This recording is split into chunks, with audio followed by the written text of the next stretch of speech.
Magandang araw sa ating lahat. Ito may ni-repair tayo. Charging cord ng cellphone. Bali, ang problema, ito, nawala na yung lock dito. Hindi makita, no?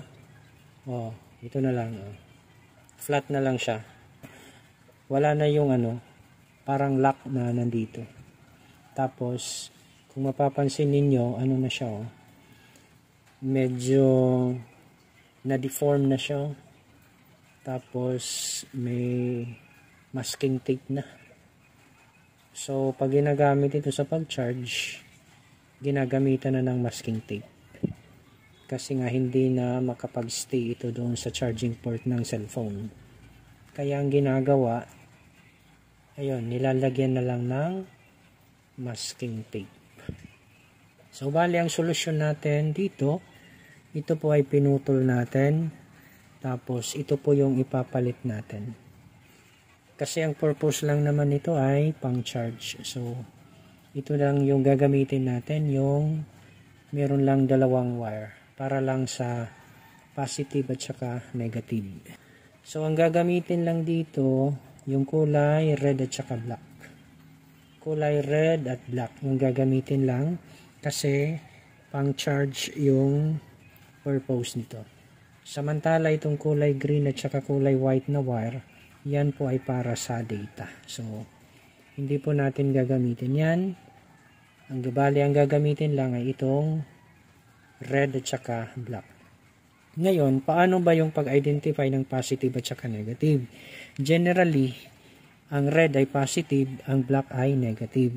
Pero may mga pagkakataon naman na may ibang charging cord na hindi sumusunod sa standard na color coding ng wires, lalo na sa power supply. Minsan gumagamit sila ng kulay yellow, kulay pink, kulay white. Medyo malilito tayo doon. So, share ko rin sa inyo kung sakaling hindi gumamit ng kulay red at saka kulay black na wire. Bali, ang gagawin lang ninyo, ito, i-plug in natin siya sa USB port ng charger. Tapos, i-plug in natin. Gamit tayo ng multimeter. Set natin sa 10 volts. Ayan, nakaset yan sa 10 volts. Tapos, naka-plug na yung ating charger. Tingnan natin ang pointer deflection. Pag ang pointer deflection ay papuntang kanan, ibig sabihin yung kinalalagyan ng ating test rod, yan po ang tamang polarity. Kung asan yung kulay black, yan yung negative, yung kulay red, yan yung para sa positive. Sukatin natin. So bali, ilagay natin ang kulay black na test rod dito sa black na wire, samantala itong red test rod ay sa kulay red na wire. Ayan. Meron tayong pointer deflection nasa 5.2 volts. Hindi lang masyadong kita. Ulitin natin 5.2 volts. So ibig sabihin yung kinalalagyan ng red test rod yan ay positive, yung kinalalagyan ng black test rod yan po ay negative. What if magkabaliktad yung paglagay ng ating test rod? Halimbawa, itong red ay napunta dito sa kulay black o nailagay natin sa kulay black, at saka yung kulay black naman na test rod ay nailagay natin dito sa kulay red. Ang mangyayari dyan, ang needle pointer ay magde-deflect siya papuntang kaliwa. Kagaya nito. Bali yung red test rod ay sa black na wire, yung black test rod ay sa kulay red na wire. Yan. Yung paggalaw ng needle pointer ay papuntang kaliwa. Pag mangyari yan, ibig sabihin baliktad yung pagkakalagay natin ng test rod. Dapat ang tamang paglagay ng test rod ay black test rod sa kulay black, yung red test rod sa kulay red na wire. At dapat yung needle pointer ay papuntang kanan. Kagaya niyan. Tapos, magkakaroon tayo ng reading. Ayan, nasa 5.2 volts. Ngayon, ang sunod natin na gagawin, na-identify na natin asan dito yung positive, negative. Ito yung negative, ito yung para sa positive. Tapos, ang titingnan naman natin dito ay dito sa micro USB. Alin ba dito yung para sa positive at saka para sa negative? So, ang aking pamamaraan, ang ginagawa ko dyan, ito po ay inalalagay natin o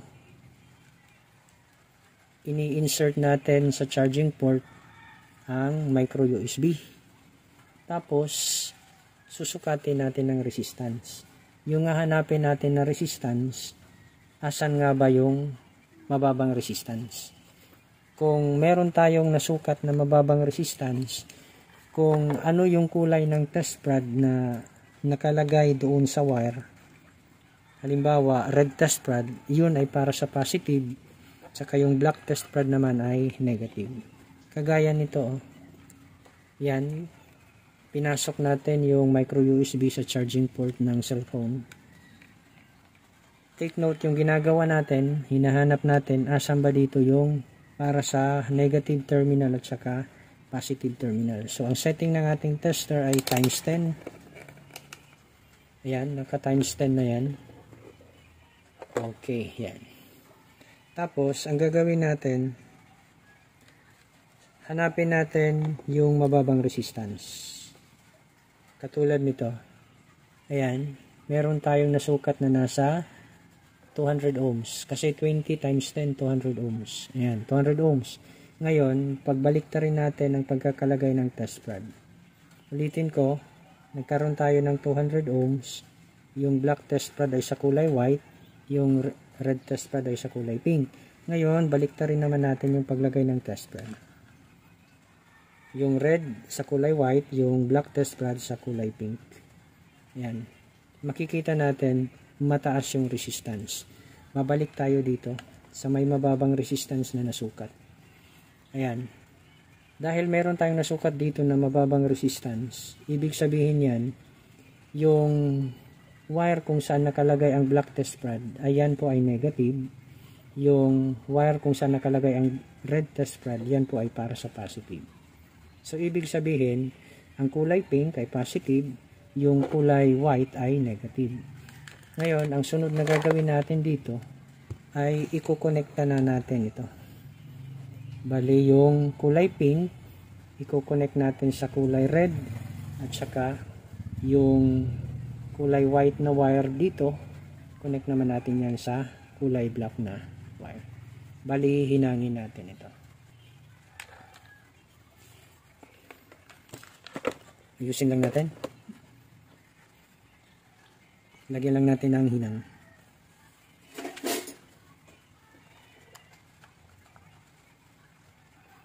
Kita ba? Ito. At ayun. Dumi ah. Ayan, nalagyan na natin ang hinang ang kulay red na wire. Tsaka ito naman ay kulay black. Lisin lang natin yung tip. Kasi napakadumi na. Okay, nalagyan na natin ng hinang yung kulay red at saka kulay black na wire. Ngayon, itong white at saka kulay pink.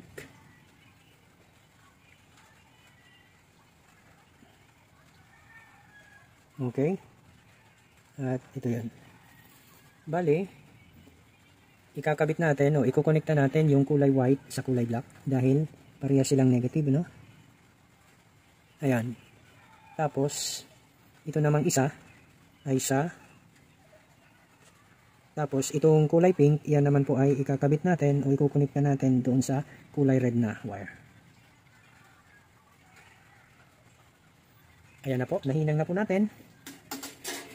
Tapos, testing natin kung ito nga ba ay gagana. Huwag na muna natin lagyan ng electrical tape. Pang testing lang. Kung gumana, Lalagyan natin ng electrical tape yan, tapos lagyan din natin ng shrinkable tube. I-plug in ko ito.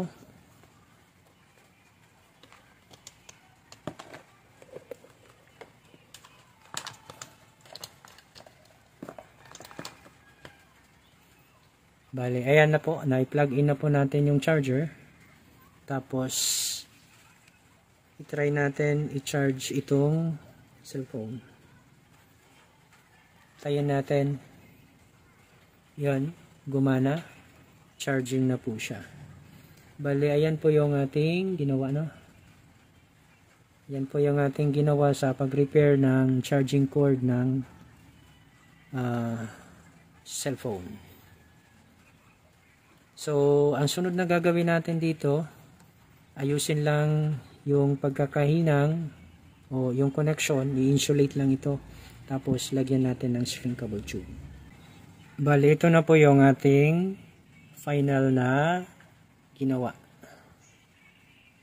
Ayan po. Inulit po natin yung pagkakahinang. Bali, ang ginawa natin ay hindi po natin ipinagtapat yung connection ng positive at saka negative. Ayan. Para iwas disgrasya. Safety na rin. So, ang gagawin natin dyan, lagyan natin ito ng electrical tape. Ganun din ito. Tapos, anuin natin itong shrinkable tube. At saka itong kulay green at white na wire, yan naman po ay anuin natin. Hindi natin puputulin yan. Ano lang natin yan dito.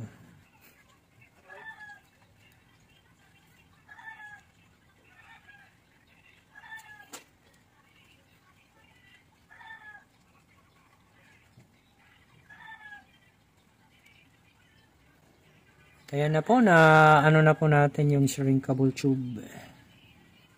Okay na po siya. Testing natin ulit. Plug natin. Ayan, naka-plug na. Tapos,